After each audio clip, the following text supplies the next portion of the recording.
नाच रे पतर की तू लहंगा उठा के पवन सिंह के गाना बाज दिया बुता के नचबू की ना हो।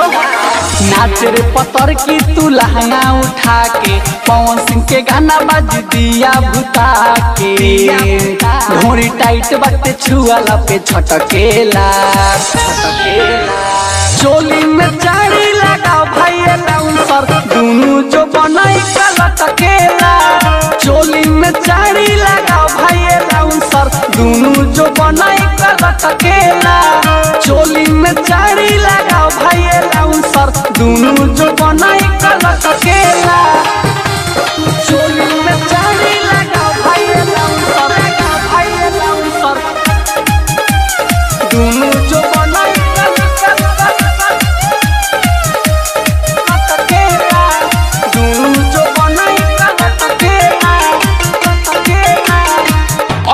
नाच नाच कमर हिला के कदेल फेल तू तो मोनी सिला के गोरकी भारी पड़ल बा पतर की मारा तो सीटी है बुढ़ावा चिल्ला के एक काका उठेला हो हाँ अइले हाँ नाच नाच कमर हिला के कदेल फेल तू तो मोनी सिला के गोरकी भारी पड़ल बा पतर की मारा तो सीटी है बुढ़ावा चिल्ला के 10 20 50 देख के अंगूरी छुआवे 10 20 50 देख के अंगूरी छुआवे जब पतली कमर लचकेला चोली में चाड़ी लगाओ भाई लाउंसर दोनों जो बनाई लटकेला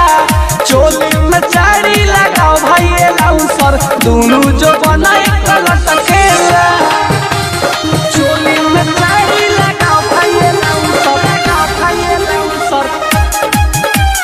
दोनों जो बनाई लटकेला दोनों जो बनाई लटकेला आज के बैठना ही कभी खराबी बड़ी शंका हमारे राइटर बताबी 20 रुपये से तो हरा के न छोड़ी कमर हिलाओ ना तरत भर कोई हाँ के बैठे न करी खराबी बड़ी शंका हमारे राइटर बताबी 20 रुपये से तो हरा के न छोड़ी कमर हिलाओ ना तरत भर कोई राउटी के खुटी तोरा ढोड़िए में तुर दी सुन ना राउटी के खुटी तोरा ढोड़िए में तुर दी जब चंदन के मनावा भटकेला चोली में चाड़ी लगाओ भाई लाउंसर दोनों जो बनाई लटकेला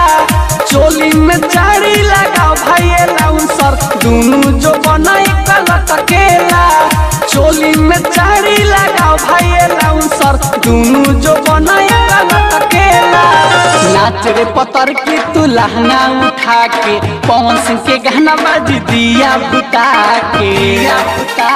नचबू की ना हो। नाच रे पतर की तू लहंगा उठा के पवन सिंह के गाना बाज दिया बुता के ढोरी टाइट बाटे छुआला पे छटकेला चोली में चाड़ी लगाओ भाई लाउंसर दोनों जो बनाई लटकेला चोली में चाड़ी लगाओ भाई लाउंसर दोनों जो बनाई लटकेला